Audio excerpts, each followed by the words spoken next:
You are now watching Believe. Do you believe? It was an exciting game, to say the least, at State Farm Arena Sunday night. Bulls on the wrong end of it, but the final second felt like it took 15 minutes. And we're going to take a lot of time to talk about that final second and the overtime period and so much more on today's episode of Believe in Bulls here on the Believe Network, presented as always by our friends at Bet Online. I'm your host, Nick Schultz, alongside my partner, former Bulls bench mob member and Tennessee Vols, C.J. Watson. C.J., very interesting back-to-back. We got a lot to talk about today, man. How's it going? It's going good. How are you doing? You know, I slept on that Hawks loss, and I still don't feel any better about it. So Right. that's going to be the big thing we talk about. Bulls lose to Atlanta, 123-122 in overtime. A.J. Griffin, he hit the buzzer-beating basket. This was one night after the Bulls put up 144 points on the Dallas Mavericks. And we're going to talk about both of these games and look ahead after I tell you about our friends at Bet Online.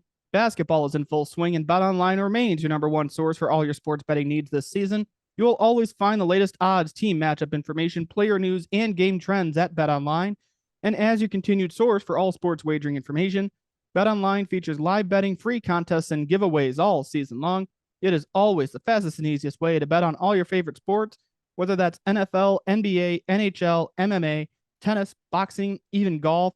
Bowl season is in full swing for college football. That starts this weekend. College hoops is in full swing as well. Bet on all of it at Bet Online. What are you waiting for?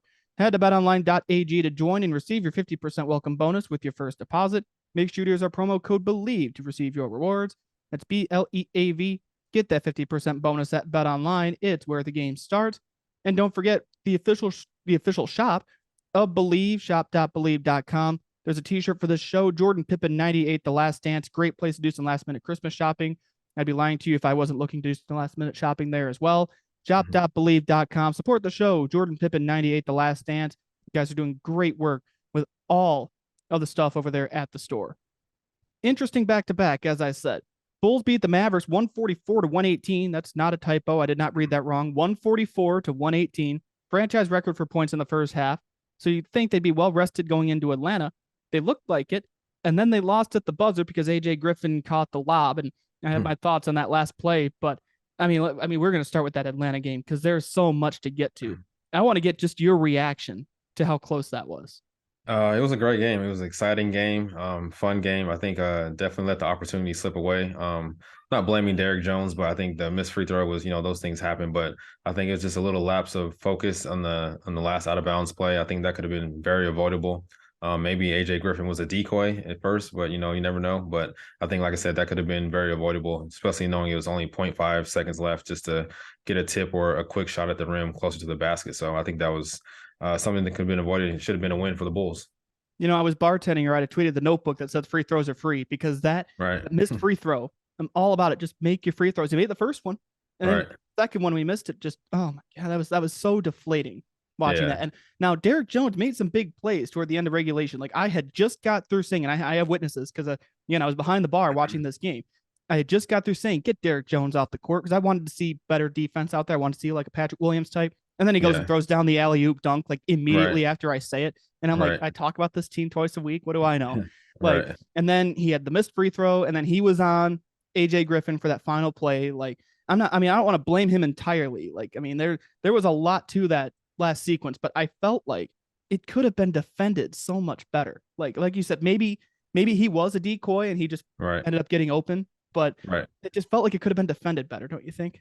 Yeah, I think so. Like you said, just like I said, just a lack of judgment.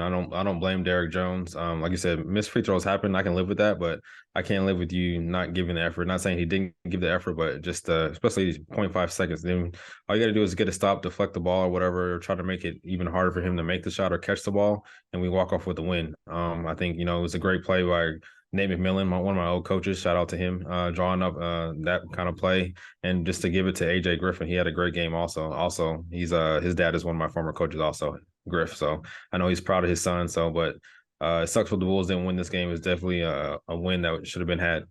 I'm going to play the 6 degrees of C.J. Watson here. 6 degrees of Kevin Bacon, 6 degrees, 7 degrees, whatever it is. Like all these connections.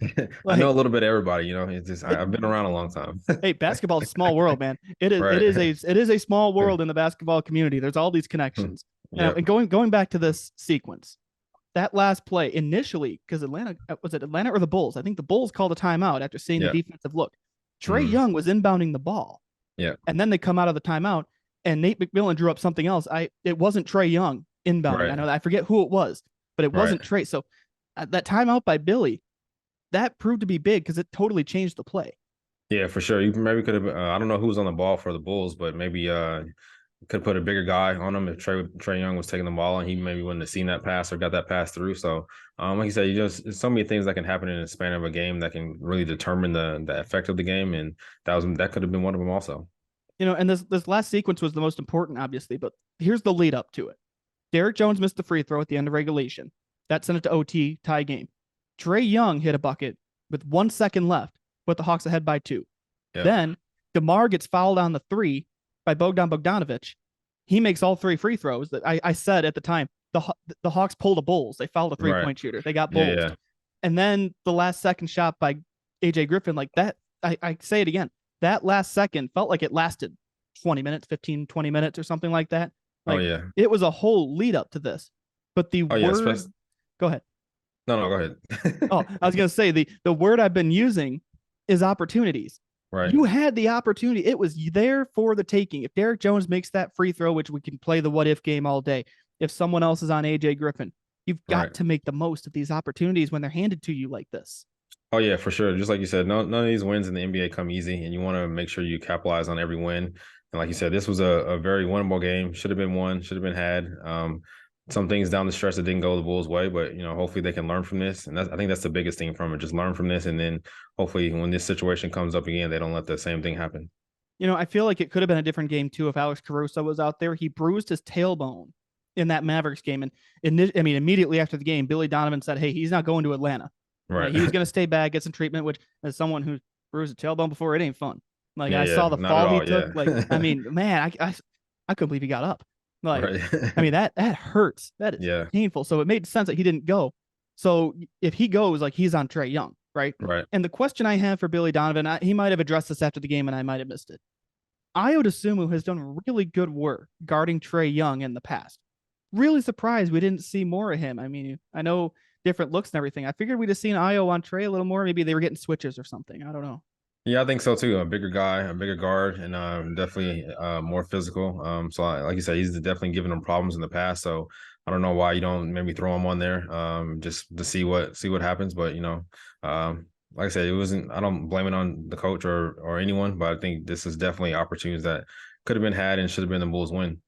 And the other thing too, Stacey pointed this out on the broadcast.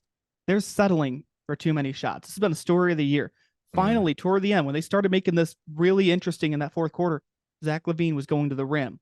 Once that started, all of a sudden, even Stacey said, "Thank you. Don't settle for these shots. Get to the rim. You're playing an undersized team, a beat-up team. Go to the rim." And they were in the bonus at that point. Try to draw the foul. Yeah, that's what you want to do. You always want to be aggressive attacking the rim, put the onus on the refs to call the foul. And if they don't, then that's when the coach and the players, try to get on them. But I guarantee you they'll start switching the calls up sooner or later.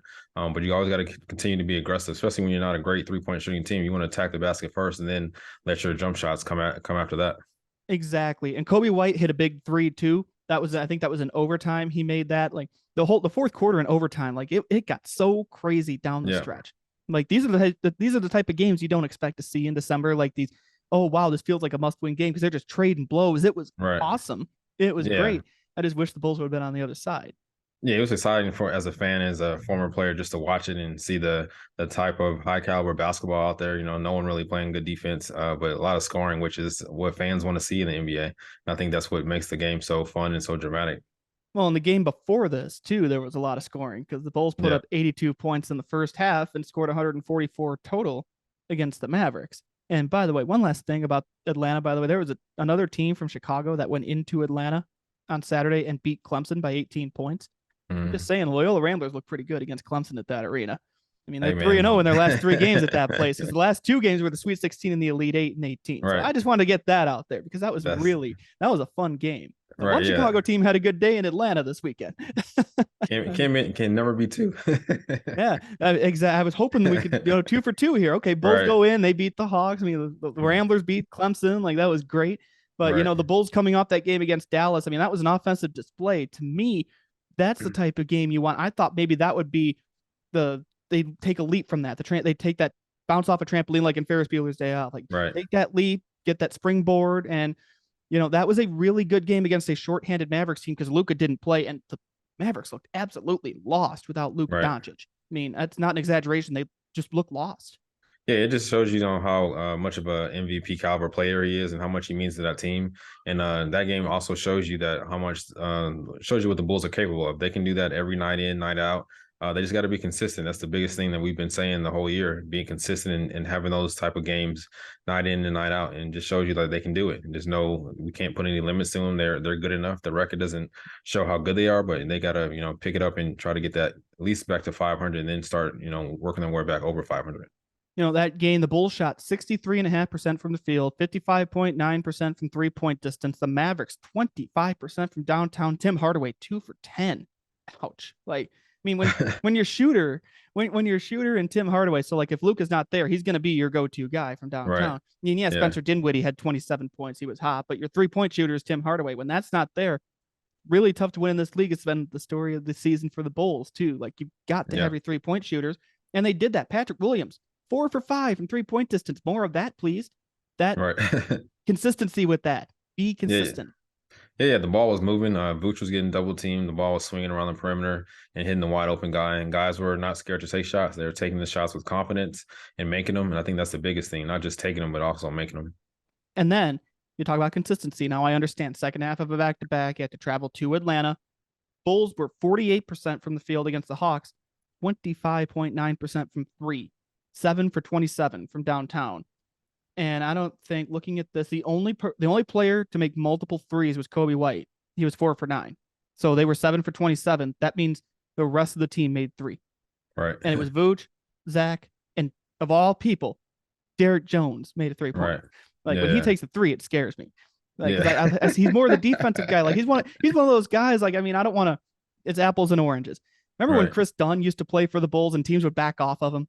Dare him to shoot. Like with Derek Jones, when he shoots a 3, I'm like, oh, please go in. Like, it scares me. I mean, it's everybody on this team with the way they're shooting the 3 this year. Right. But I mean, go. I don't know. Go ahead. It just shows you they got to get better at the 3-point line. Got to be more consistent. Got to find either more ways to get open threes, or find ways to get open threes off double teams or offensive rebounds. One of my coaches, not to always shout him out, but Bruce Pearl always said the best time to get a wide open 3 is on offensive rebounds, and that's the best time. Try to get those offensive rebounds, crash the boards, and find your shooters.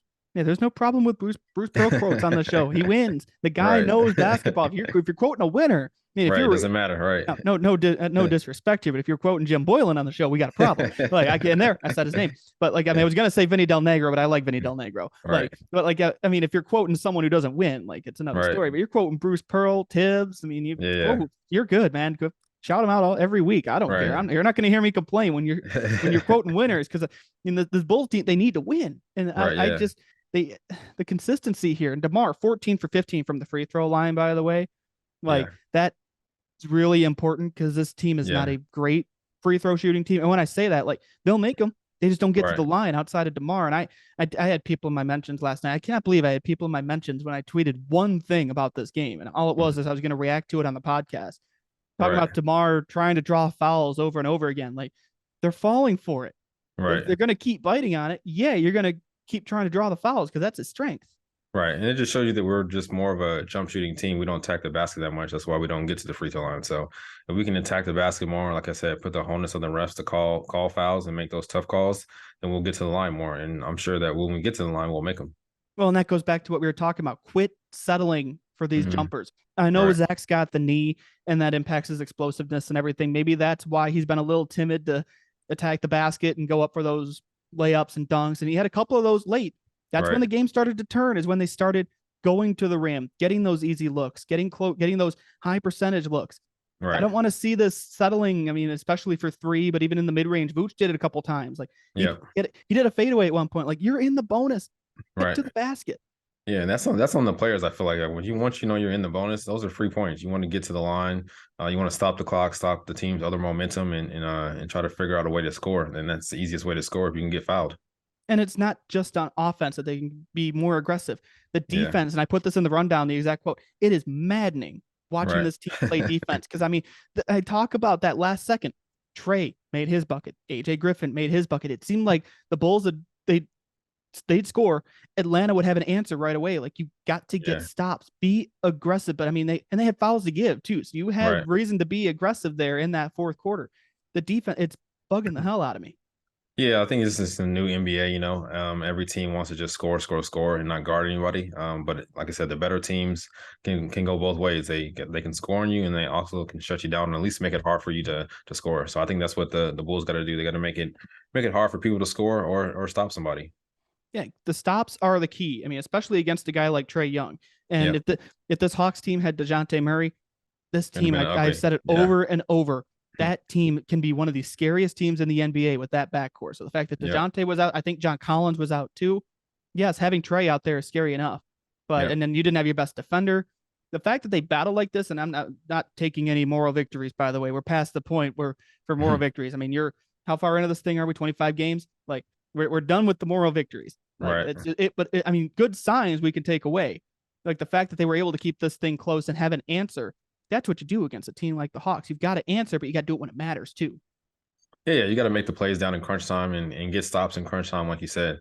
So hopefully, like I said, they can learn from this and move on and try to get another streak started. That's the biggest thing about the NBA. You always get another opportunity in the next couple of days, and what you're gonna do to do with that opportunity. Yeah, and you talk about the streak. It felt like they were gearing up for one. They beat the Wizards, and that Wizards game we talked about it. That was they should have blown that team out of the water. They Right. still got the win. And then they go into they face Dallas at home, make the statement, 144 points. I can't get over that number, by the way. The fact that this team scored 144 points in a game, Right. like, wow, like that felt good. So okay, you got the momentum. Second half of back to back, you go into Atlanta, and then you blow it on the last play on defense. Like Yep. it does it feel like two steps forward, one step back? At times it does because, like you said, we know what they're capable of and what they're capable of doing, and sometimes they just kind of just drop the ball, especially when you have an opportunity with DeJounte Murray out. Obviously, we didn't have one of our players either, Caruso, but still, you still had a chance to win that game, and that could have been a big win, a statement win, really. Yeah, I mean they had the chances, especially late in that game when a game gets going like that and it's back and forth. And this is something I want to pull from like your experience on the court. What's that like for you when both teams are just trading blows? What's it like for those guys on the court? It's fun. This is what you want. This is what you play for. It's what you practice for. But at some point, you got to make a stand, either offensively or defensively, and get a stop, and also score on the other ends. But like I said, being on the court as a player when those teams are going back and forth, it's definitely fun, especially when you're on the road. I feel like on the road was more fun for me because I always wanted to go to someone else's house and beat them and win and walk off as a winner. Yeah, I mean that makes sense. I didn't know if it was like the adrenaline rush and everything. And maybe that sometimes get the game maybe goes too fast sometimes, and especially against a team like the Hawks. I feel like on defense you can kind of fall into their game and not play your Right. game. Does that happen sometimes against teams like that? Yeah, for sure. Definitely, they play a high, faster pace than you, like the Warriors or something like that. You definitely fall into the trap of shooting more threes or taking quicker shots in the shot clock than you normally would. But I think, like I said, it's all fun just being on the court as a player because these are the moments you kind of play for. This is what you live for, and just to go out there and do it is a dream. And I know as fans, it makes it more fun too. Like you're watching. Right. I mean, you're excited on one play and you feel the agony of defeat on the other. And I mean, especially bartending during that game, all the reactions. I mean, Right. it was the emotions were all over the place. And Right. you would think it was a game in the middle of April, in the middle of a playoff run. It was December 11th.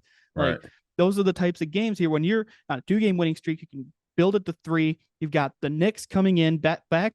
Well, not back to back. You got 2 straight games at home against the Knicks. That's an interesting scheduling Right. arrangement. You got Wednesday at home, Friday at home, both against the Knicks. The first of which is on ESPN.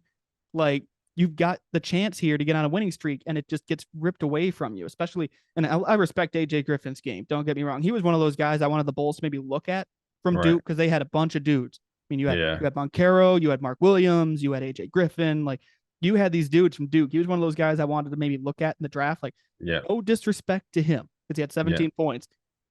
You let AJ Griffin beat you. You let a rookie beat you on that last defensive play. Like that's gonna bug me for a while. The way that last sequence was defended. Yeah, I just like I said, I think that comes to leadership and players on the court. Like there's nothing that really coaches can do about that. It's mostly players and taking the onus and making sure that that ball doesn't get in the air, or if it does get in the air, it gets deflected or something else happens. Like they can't beat me on a .5, second throw in from the sideline. It Right. just is like it's unacceptable. Just get a hand on it. Right. Yeah. And I I mean, don't, it's easier said than done, but like I said, I just can't see that right. really happen. I know how many times did we see that happen, in the last 20 years? Not a lot. So, Right. Like that's what made it so exciting. That's why it was one of the leads on Sports Center. Like, I mean, right. I watch Scott Van Pelt every Sunday. Like when I Yeah. get done with Sunday Night Football, I flip all the TVs because I don't mind watching the news. I love watching the news, not at the bar. Like, Right. so I switch all the TVs over to Sports Center, and it was one of the top stories on Scott Van Pelt was, hey, AJ Griffin hit the buzzer beater with half a second Yeah. left. Like that just, I don't know. I have my thoughts. I'm trying to find who that unit was that was out there. Was Patrick Williams out there on that last sequence? I don't remember. Because I know Derek Jones. I got the picture up here. It's crystal clear that Yeah. Derek Jones was on AJ Griffin. Yeah, he was definitely in. Yeah, he was in. Here we go. I see Vucevic. I see Javonte Green. I see DeMar DeRozan. I see the aforementioned Derek Jones. And I think Zach LaVine was the other one that was out there. He's out of the shot here that I'm seeing. So, yeah, Patrick Williams wasn't out there. Yeah, because Zach's right there. Right. Where was Patrick Williams during this? Like, why Right. wouldn't you have your best defender? I mean, I don't know if he'd necessarily be on AJ Griffin, but I mean, you could have put him down there. Like, you're going to get the back Right. cut on that, don't you think? I feel like, yeah, and like I said, that there's only one place that can really go with the ball. It's like closer to the rim, inside the paint kind of area. And Right. why not, pack everybody in the paint and just let them shoot a fadeaway three or whatever the case may be? Because that's 9 times out of 10, they're not gonna make it. Yeah. I mean, this was just the one time. I just think Yeah. it could have been defended better. And maybe normally I don't second guess, but I mean, I'm second guessing in this case. Like when Billy Yeah. Donovan called that timeout, like, okay, maybe he saw something, but you just gave Nate McMillan a chance to, okay, that look we just showed them, we're throwing that away. We're coming up with Right. something new. And that's what they did. Like, Yeah. I don't know. There's so much that could have been done differently in this game. Yeah. I don't want to fixate on it too much just because, again, this was I'm sorry, it was game 26 of the season. There's still a Right. lot to go, but it just, I don't know. It's going to put a bad taste in my mouth for a while.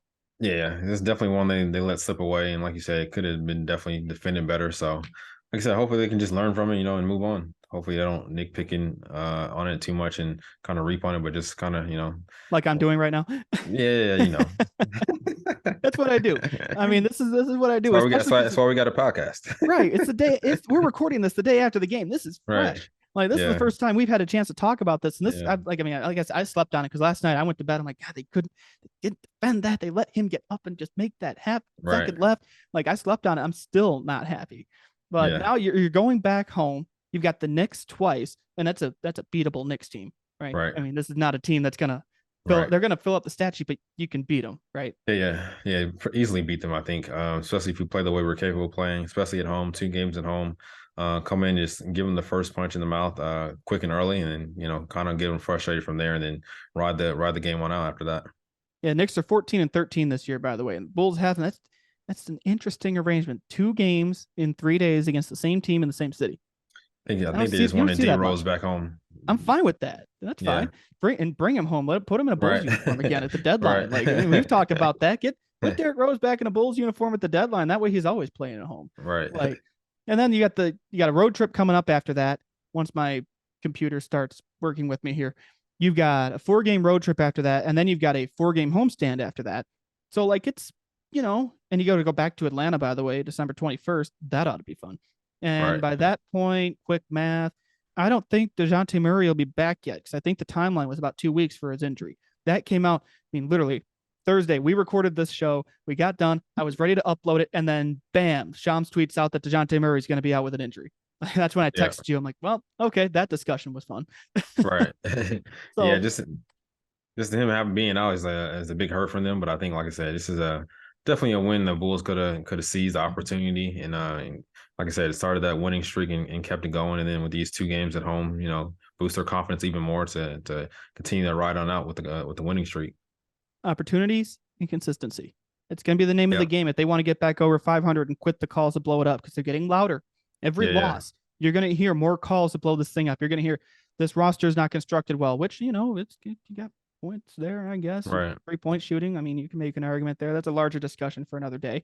But Lonzo helps cover that up. We don't know when he's coming back. I mean, Caruso, your best defender being out didn't help, but he's not going to make or break a game. I mean, a game like that, you have your opportunities. So, use this next 2 games here this week. You got 2 games in 3 days, and you got a couple days in between to get right, move on, put it in the bank and move on. I think they can come out of this. It's a matter of, I want them to win both of these games against the Knicks, though. I want to see 2 wins. Yeah, I think they're definitely must wins, especially, against a conference team. Maybe some players on that team who we can trade for and maybe get on the Bulls team. So you never know. I think you got to send a message early. And like I said, just be prepared and be ready for anything, because Tibbs definitely wants to come back and, and win these games. Yeah, I can imagine why. So looking, I'm doing it again. Standings watch. Bulls are a half game out of the 10th spot, which would be the play-in tournament. So the Eastern Conference is jam-packed. You get on a winning streak, you can make a run up the standings pretty easy with the way the East is this year. The top 2 are pretty well separated, Boston and Milwaukee.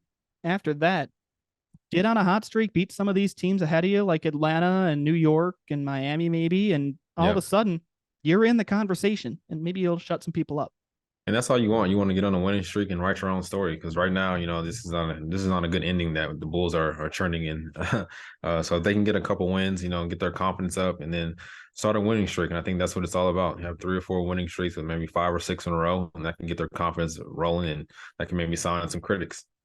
I'm doing math here as you were talking, and I promise I was listening, but you're going to understand what I was doing.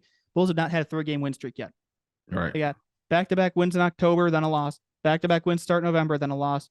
Back-to-back wins in November against Boston, Milwaukee, lost to Oklahoma City. And you had back-to-back wins just recently, and you lost to Atlanta. Get on a 3-game winning streak. Quit with these 2 wins and a loss. No, 3 wins in a row, please. Yeah, it's not good to have, not a 3-game winning streak. So that means we're going to be a 500 team for the rest of the year if this keeps, going, trending in the right direction. So we're going to try to get in a 4 or 5, 6, 7 game winning streak, and like you said, write our own story so we can get in that 6, 7, 8 range, and hopefully, be in control seat. So to tie this whole thing together, what I was saying about 2 steps forward, 1 step back, it has literally been 2 steps forward, 2 wins, 1 step back with a loss. Enough of this. Get on the right track and stay on track. That's going to be the message going forward, I think. And, the schedule's friendly. See what happens going forward. We're going to talk about this first Knicks game on our show later this week. That'll come out on Friday before the second Knicks game. That still makes me laugh. We're going to recap those, look ahead, assess where this team is at. Maybe they can find just some consistency and get on a streak. Get on a winning streak more than 2 games. That's all I ask. Yep, just win, protect home court, and just take it one day at a time. Absolutely. Well, we're going to go ahead and wrap it up here for this episode of Believe in Bulls here on the Believe Network, presented to you by betonline.ag. Use that promo code BLEAV. 50% welcome bonus. There's a lot to bet on right now. NFL they're going to play games on Saturday now. You got bowl season for college football. There's so much going on.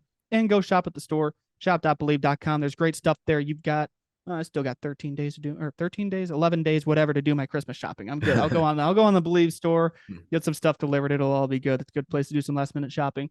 So CJ, we had some fun talking. I can't believe we had fun talking about a loss, but hopefully they'll win, and we'll be talking about a win on the show one of these days. It feels like we're always talking about losses. Yeah, it's better to talk about wins. It's way easier, way more fun, and just good vibes.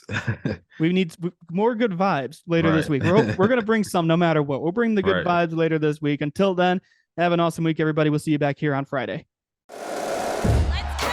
Thank you for watching Believe. You can find more great content at Believe.com. That's BLEAV.com.